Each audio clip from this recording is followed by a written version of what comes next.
Welcome. I am speaking on behalf of my colleagues, Dr. Jamie Patterson and Dr. Cathryn Walker-White, both visible on the screen.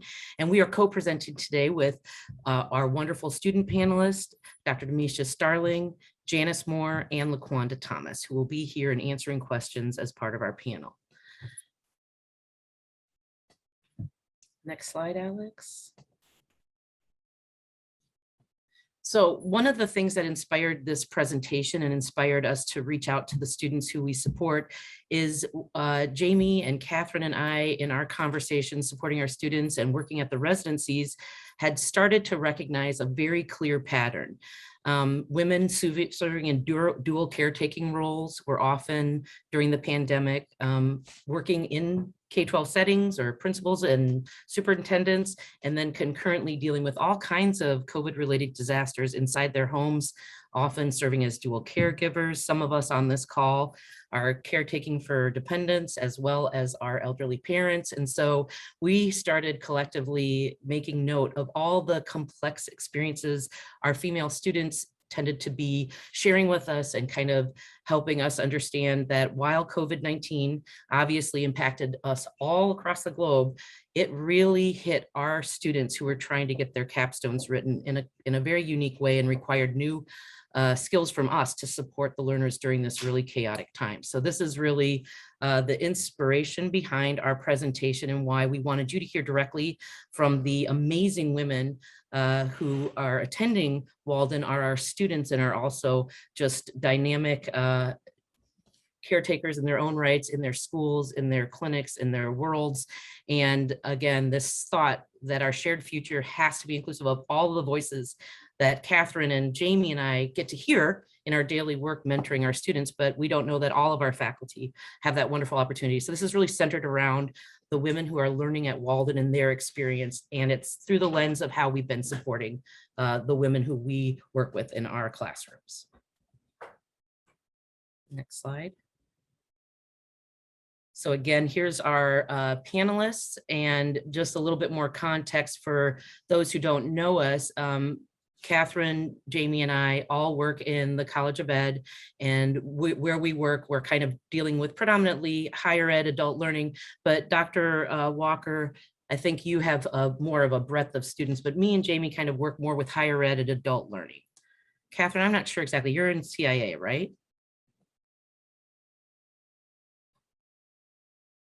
You're muted, love. Yeah, I work across programs.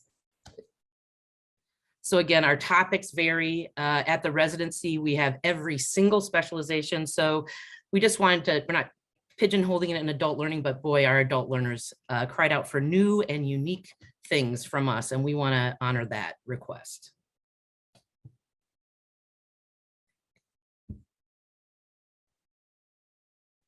We're going to set the stage just a little bit. So we know that we're all kind of just in the beginnings stages of parsing what really happened in 2020, even though 2022 is just around the corner. But the background for what we want to talk about here is just framing this in the context of women's experience. So we all know one of the first indicators that something big was happening was that school closures were starting to roll out that spring of 2020. They played a significant role in trying to contain the virus. And these closures affected 90% of students worldwide. So this is something that, you know, our students come from all over the world. It didn't matter where our students were living, this impacted them. Here in the United States, 76% of public school teachers are women. And here in the College of Ed, 77% of all of our students identify as women. So we have a large population of women and women teachers who were trying to navigate this new world of COVID-19 and the roles of, for many of them, being dual caretakers. Another thing to note before we move on to the next slide is that 3 million women left the workforce in 2020 alone. And that is just a nod to all of the different roles that women were really forced to take on. So on the next slide, I'll talk just a little bit about women in stress. There are a few things that we know. We know that a high percentage of teachers have symptoms of stress, anxiety, and depression, and know that women have significantly more symptoms than men. of stress and anxiety. And so in this context, we're going to really take a look at these women's experiences. We'll talk a little later on, quick glimpse at experiences of women who came to our residencies immediately after those school closures, what their experiences were.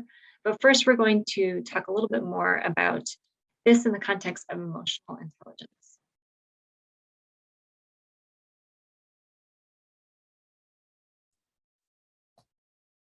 So obviously EI, and this is the reason we really felt like EI was an important conceptual framework to use, is the things that we're going to be talking about are professional skills that all of us can practice. That's kind of the great part of the story. It's not magical, amazing stuff. It's really things that anybody in an interprofessional community can be practicing. So because COVID transgressed boundaries, work, home, it kind of broke down barriers. Our classes went into our students' living rooms, so their living rooms came into our classes. And I think we all felt this sort of boundaryless a little bit as we started to try to teach in through this. So there's a lot of emotional intelligence skills that might have been less practiced before the pandemic that became essential skills. Mentoring others during a global crisis where there's so much illness and so much fear and anxiety, it required kind of a differentiation between the skills we had been using and what we needed to use. So I think Jamie and I felt it very acutely in residency, how much we needed to slow down, provide journals so reflection was possible, but really our own feelings of being overwhelmed, we had to see our students as being just as overwhelmed. And we had to make sure that instead of contributing to their stress by allowing our stress to spill over, we had to really say, hey, I'm having certain feelings. My students are engaged in a certain amount of cognitive heavy lifting. We all need a little bit more. And this is the themes that Cathryn keeps mentioning. We need more grace. During the pivot, everyone needed more grace. We needed more grace for ourselves, but everybody around us as well. And so that idea that EI is the ability to recognize your own feelings, manage them well, manage them appropriately, and then share those as needed with our students. And just nobody should feel alone in this. And then also help with perspective taking, help with reflection, and help continue the process of writing a book.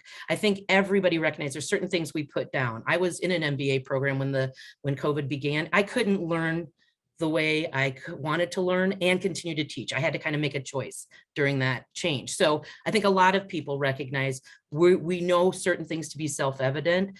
In mentoring, we have to be the lifting up party. We can't be having the bad day. It's not our turn. So we want to talk a little bit explicitly about what those skills are, about how you can do those in mentoring. And we want to hear from our students about how best to support adults in writing a book during a crisis. And I believe, Cathryn, this is yours.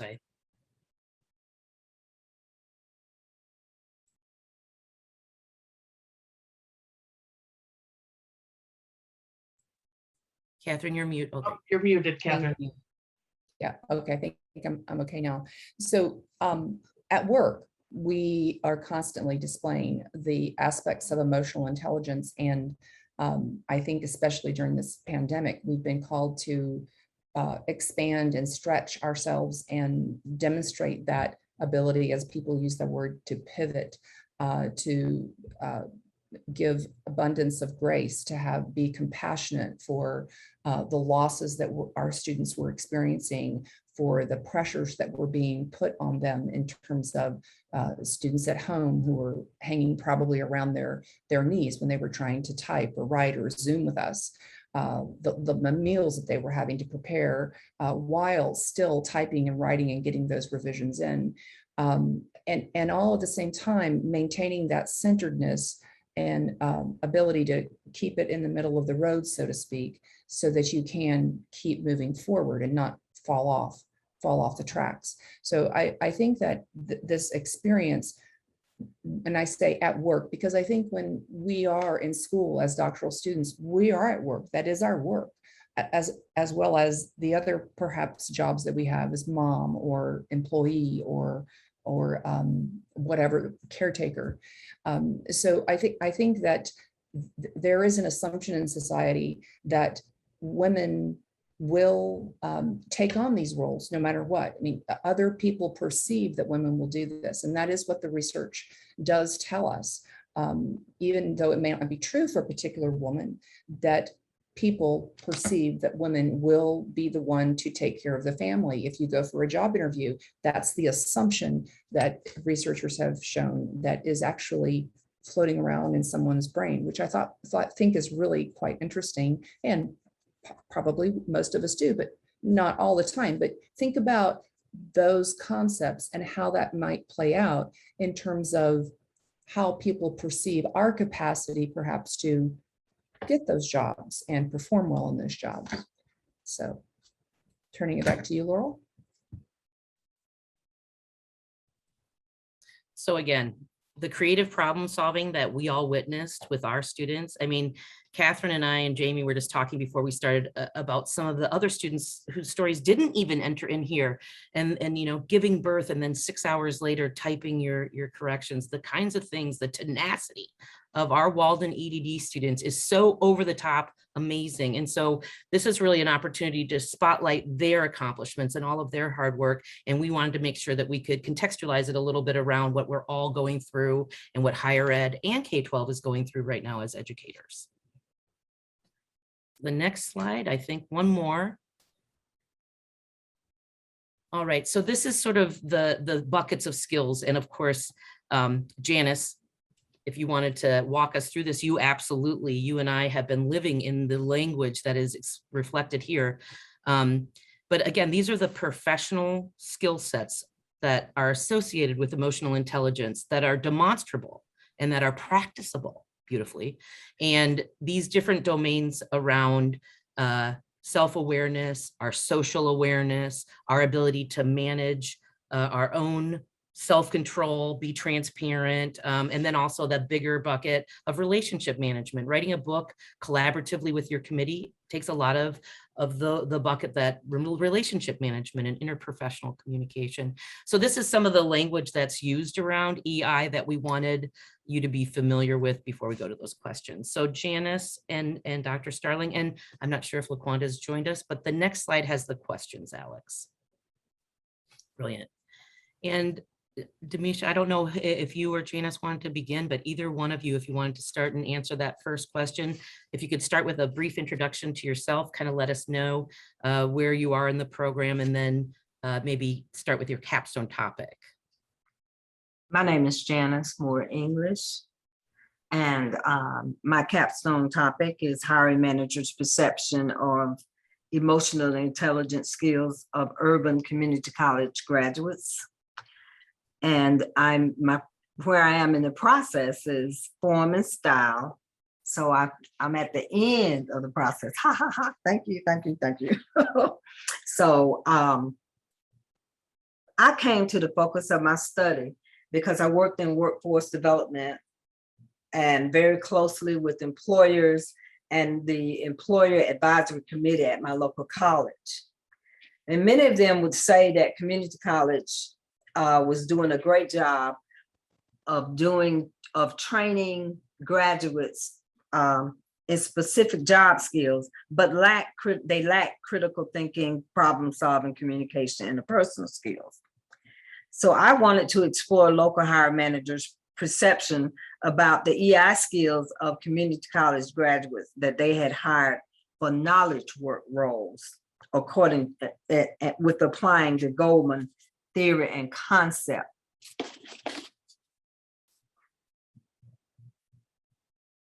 Do you want me to go through the other questions also? I can't hear you, Dr. Laurel. You're muted. Story of my life. Thank you, Janice. I was going to have you kind of go back and forth. Damesia, did you want to answer that first one? Okay, good afternoon, everyone.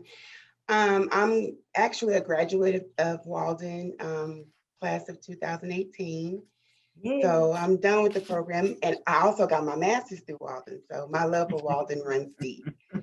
I came across my study because I had taught kindergarten Montessori for 10 years. And it was a fairly new program in the district where I taught, and it never no one had ever did a fidelity study on it. So that was my capstone study, fidelity of implementation of an urban kindergarten Montessori program. And it gave the district a lot of great data. And it taught me a lot. During writing, it taught me patience and just stability, but I'm grateful. So everything that I've learned during that process, I actually still use, being diligent and organized. But thank you to Dr. Cathryn. She was my great chair. But that's how I came across getting my study and the title. Now, and I don't know that we're going to be able to be joined by Laquanda. That is a shame. She's got a great study as well. I was wondering if you would both, if it would be helpful to go back to that EI skill chart. I know, Janice, you and I have it memorized, but I want to have you both talk a little bit about the EI skills that you employed as doctoral capstone students in the last year. Some of the things you were able to do. Here it is. Or most consistently while you were at Walden. Well, honestly, I'm going to say that every one of them. But I'll start by every one of them. Yeah. But I will go ahead and say awareness is key. That came out of my study, and as I look back, somewhere I had a little bit of emotional intelligence going on for myself as it was, and did not know it. However, and I just want to make an analogy. Starting my journey at Walden, I saw myself walking up and down the beach and finally jumping over in the water. I considered myself a decent swimmer until I reached the middle of the ocean, the prospectus. At that point, true emotional awareness and self-assessment came into play. The awareness of things that I lacked and things that I did well. This awareness assisted me in developing a plan to reach the other side. If you're not aware of an issue or phenomenon, you can't solve it or overcome it. So awareness spoke to me, and it said, you got to become an overcomer. Because at the same time, COVID hit, my job began to change. I'm an online instructor, and students were put in online classes that wasn't even computer literate. So with trying to write my capstone, dealing with 28 students who may not even know how to turn the computer on, my personal life and family, it became very, very difficult. So I told myself, you got to become an overcomer to succeed in dealing gaining control over some of the problems and difficulty I was experiencing out in the deep water.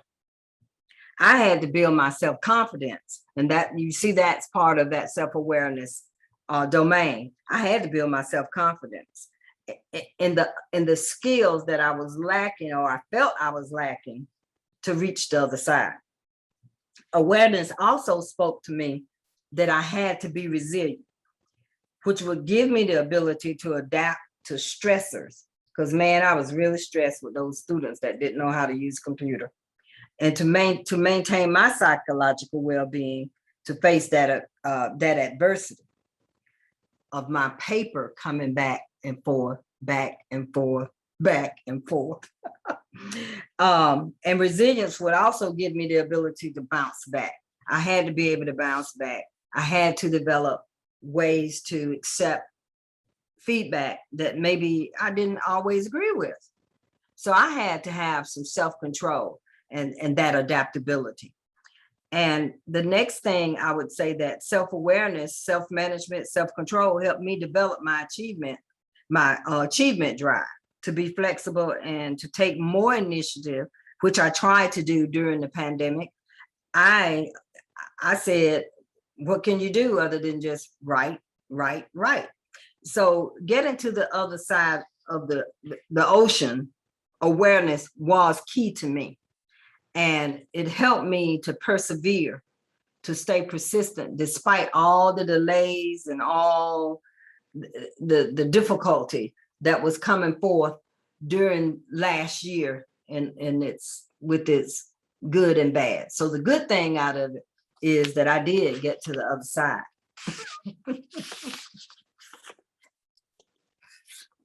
Yes, I watched all those skills get practiced. Damesia, do you have some thoughts on the second one about what skills you were able to employ consistently? Absolutely. Self-awareness, as Janice stated, it was very difficult, I guess, coming to terms with, because I felt like my paper was my baby, and the back and forth, and no, you need to change the whole thing. And I used to cry and, oh my goodness, I can't do this. And I remember at one point I did stop writing for a period of time, and Dr. Cathryn was like, okay, you got to get back on it. Come on. So that's where the transparency and my achievement drive and initiative came in, because I was just like done. I didn't deal with COVID, but I did have some personal issues that caused me to kind of lag a bit. So those two, self-awareness and self-management, were the main two that I utilized while writing my study. Thank you so much. And the next question, I think, is more about the kinds of skills, the EI skills that faculty brought to you. And I'm sorry, Alex, to make you toggle back. Oh, wait. Sure, I could do that. There it is. So if you wouldn't mind describing the emotional intelligence skills that your chair and committee used off that list to help support you during, and not necessarily during COVID, but during any time like you described where you've had a kind of a glitch in the process or felt discouraged. If you could talk a little bit about those emotional intelligence skills that your committee employed to support you. Okay. Put that sheet back up, please. Thank you. I want to say that I feel the relationship management was a huge role during the pandemic. Dr. Walsh was just phenomenal in using her inspirational leadership. We received emails during the pandemic that were entitled "Making Progress During a Time of Confusion." She encouraged us to write. She said, work on your literature review. She sent links, she sent resources.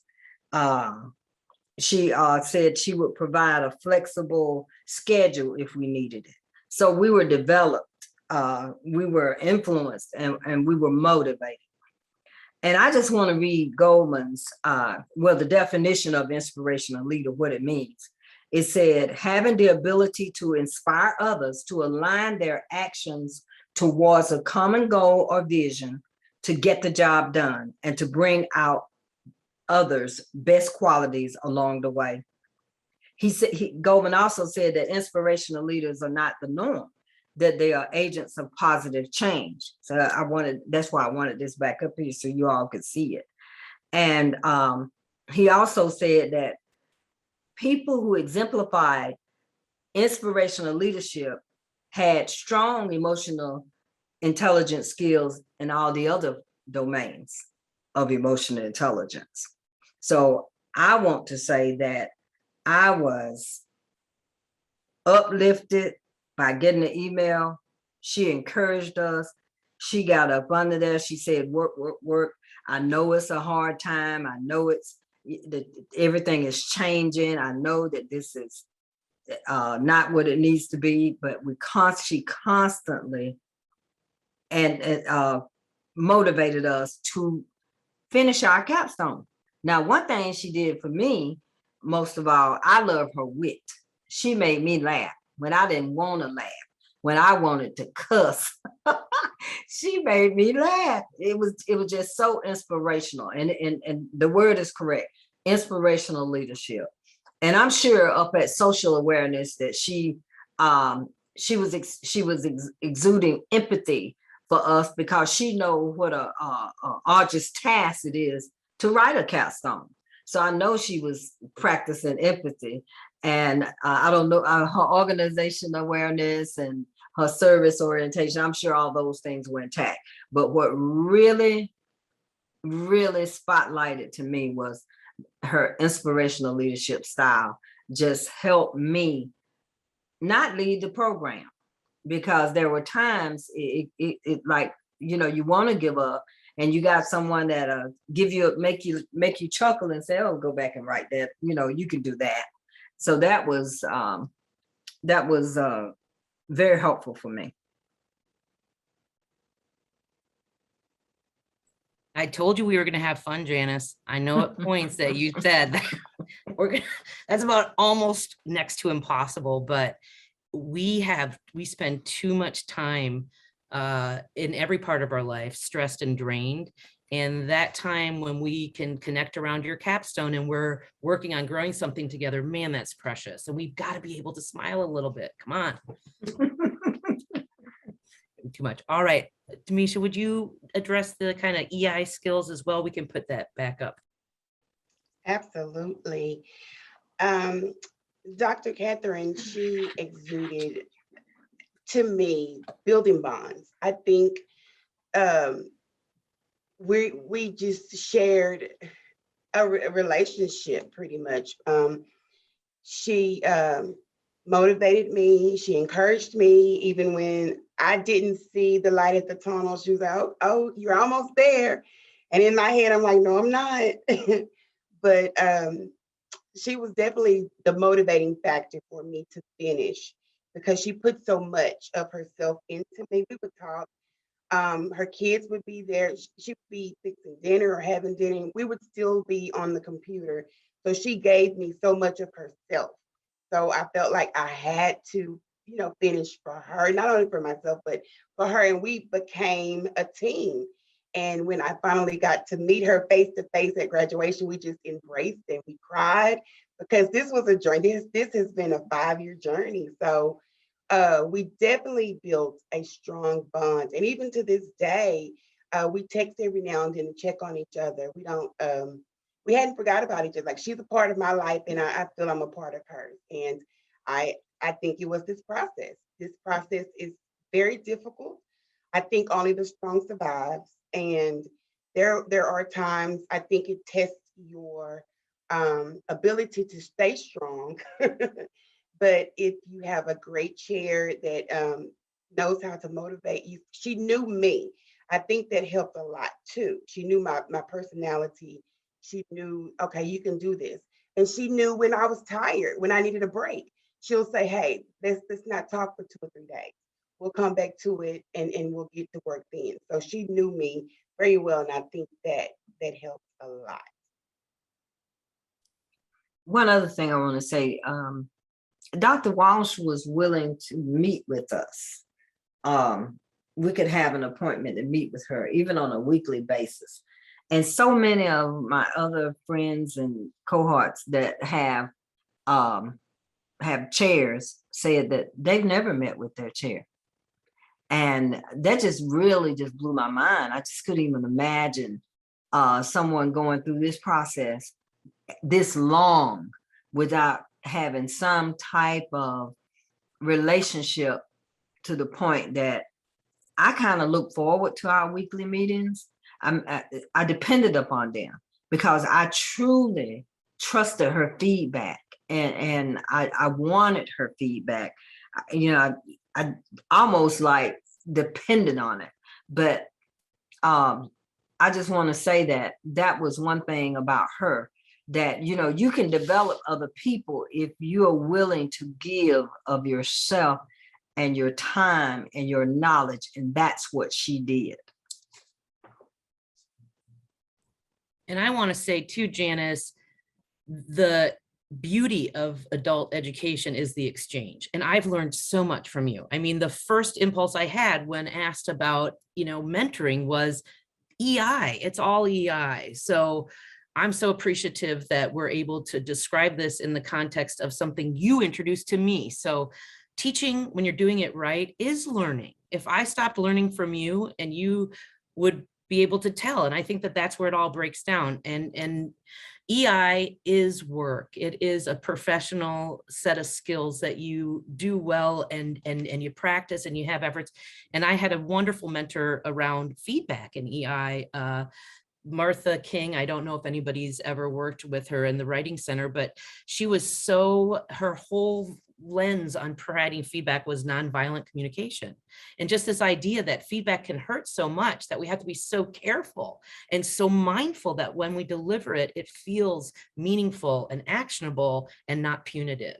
And so these skills that we're discussing are giving us language around this, but it's a vulnerable process to share your writing with others. And we know that. So I'd like to go to the question about which emotional intelligence skill do you wish other faculty, individuals you connected with had used more? In distance learning, we can miss the mark and we want to learn from our students. So you've gone through our program and you've had the experiences. What kinds of EI skills do you wish our faculty were more adept at? Teamwork and collaboration, because initially there was a person on my team that did not understand teamwork and collaboration. The feedback was harsh. The feedback was not really feedback that could be used by a student that was seeking information. So I just feel like that team building and collaboration piece, Dr. Walsh, you have that down pat. And when my second committee person joined the team, and I'm gonna call her name to just give her some props, Dr. Lupo, she understood collaboration also.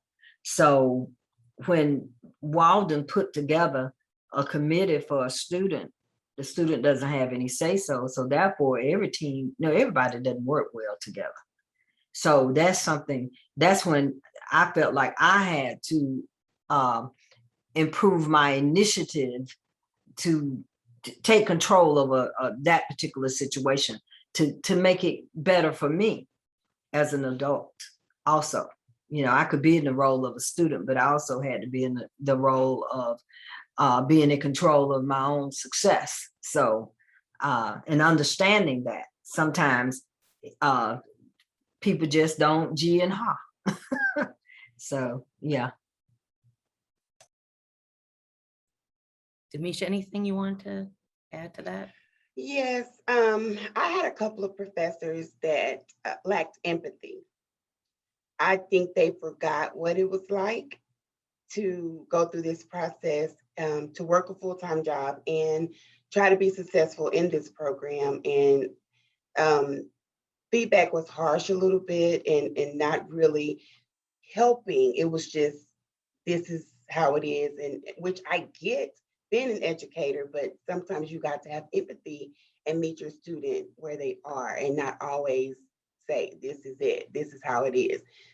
Get to know your student as Dr. Cathryn did and figure out a way that you can collaborate and you can reach success together. So I would say empathy. Yeah. Thank you. And I do want to invite Janice, Damesia, if you have any thoughts before we open it up for some questions from our community, if there was a parting thought you wanted to share with us. Otherwise, I will invite teachers and others to use the chat function to ask questions of our student panelists and get some answers. I can't read the chat while I'm looking at everybody's beautiful faces, so I'm going to depend on my colleagues there. I've got you covered. Thank you, There's Alex. a lot of kudos for you that will be nice for you to read when you get the transcript, and others just expressing their appreciation and adoration for their other Shiros and committee members on their teams. I don't think that I see any questions, just a lot of dialogue. So I don't know if Jamie or Cathryn or any others had anything they wanted to add, or if anybody has something that they would like to share verbally or ask verbally, we can certainly unmute You can you. collect your thoughts too, because Alex, we have some other student voices that are on Sure. the slides that Jamie's going to go through. We're Great. sharing these as well. The other Jamie and I, we talked at the beginning of it, during the residency, we had the crazy experience of having people on the ground ready to teach and people flying into a residency when we had to pivot, physically leave the ground with residency. So Jamie and I always feel really blessed that we got to go to the last face-to-face. And actually, Janice, that's where you met us. We actually got to meet Janice at that Atlanta residency, and just this sort of weirdly, that was we didn't even realize what precious time that was going to be together. And we weren't, it was March 8th, I believe, but I just share that with, because we wanted to make sure some of the voices of our residency students who had that amazing experience, we asked them to reflect so that those thoughts could be shared as well. So if there aren't any questions, Jamie, I will hand the presentation over to you so you can, oh, sorry, Damesia. I just wanted to share to the students that are still going through the program that, you know, you can get through it. I wanted to share a personal experience that I had during the 5 years that I was getting my doctorate. I lost my dad and my mom within a year. And I think I was 3 months from graduating, and then I lost my only sister. Oh, no. So when I say Dr. Cathryn was my support, you know, during that time, because I was like, I can't do this. I'm done. But through those, I didn't go through COVID, you know, writing, but I did go through hardship. So, you know, just stay the course and persevere, and think about when you put that robe on and how great it's going to feel. And I remember after I defended, and Dr. Cathryn was like, congratulations, Dr. Starling. And I was like, oh my God. So just stay the course. It will be worth it in the end. And I would just like to say to them also, come up with a plan. And in that plan, put your personal stuff in it as well as your educational plan, because it all begins to mesh together over time. So if you put together, that was what the awareness did for me, is to make me began to write more, to read more, because I needed to, because that perspective stage, if anybody's in the perspective stage, I told Dr. Walsh, I never want to hear that word again. That perspective is very daunting and intimidating. But if you can come up with a plan to press your way through that perspective, you will get to the other side. You will make great strides in getting to the end of your capstone. And be flexible, be adaptable, be willing to listen. Being an instructor and a teacher, I'm an online teacher. I've been teaching for more than 20 years in higher ed. Sometimes, you know, you think you know that you know, but you don't know. This is its own entity in itself. So don't go off thinking, hey, I can do this. Yeah, you can, until you get your paper back 50 times and you feel like you've written it 1,000 times and read it 1,000 times. And I will also say, there is nothing wrong with getting help. I had a niece. She is very, very smart. She just got a master's degree. She loves to read. And she was my second pair of eyes when I just felt like I couldn't find the mistakes, or I had read it enough. She would read for me. So there's nothing wrong with getting someone to help you through this process. Even my husband, he helped me with my lit review. He would read stuff and articles and highlight. So get someone else to help you. Get everybody involved in it.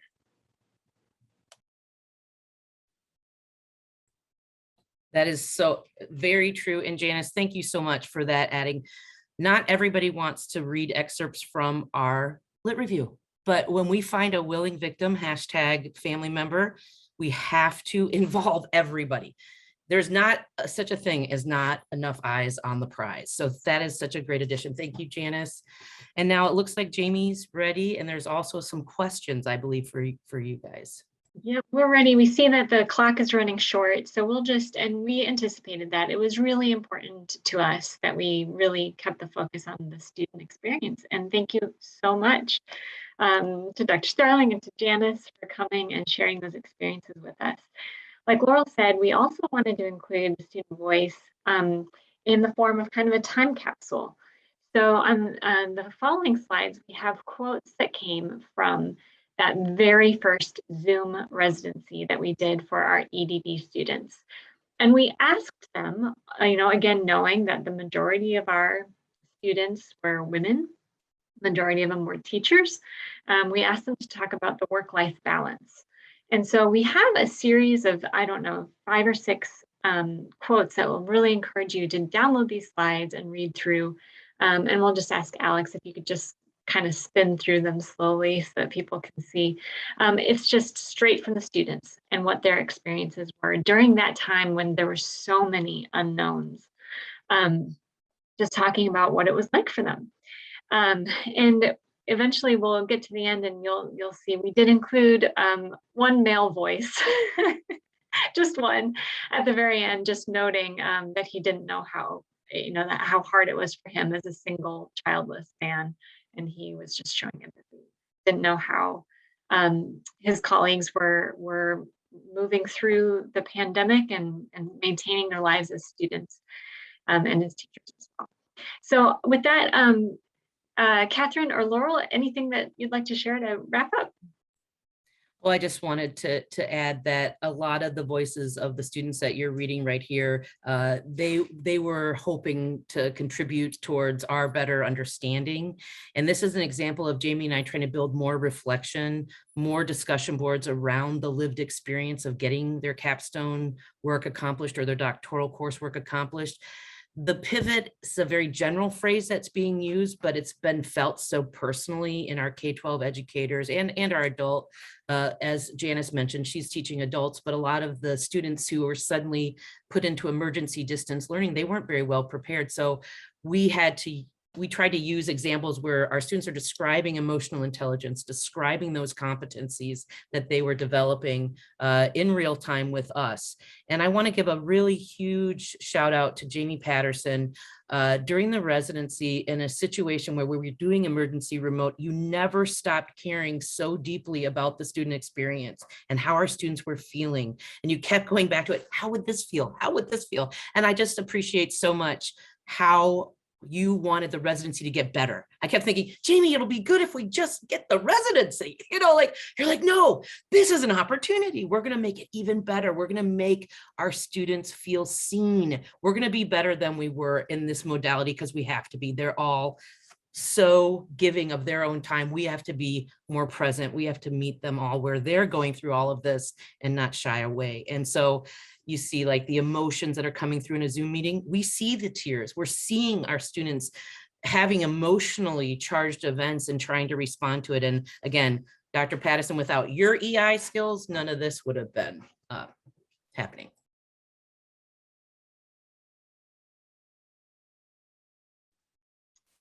All right, there's that final voice there as a single man with no kids, our one male voice here. Just thank you so much to the panel for joining us today. So appreciate the time. Again, Dr. Starling and Janice. I know that we're over time, but we will stay on the line for any questions you might have. Otherwise, thank you all so much for joining us.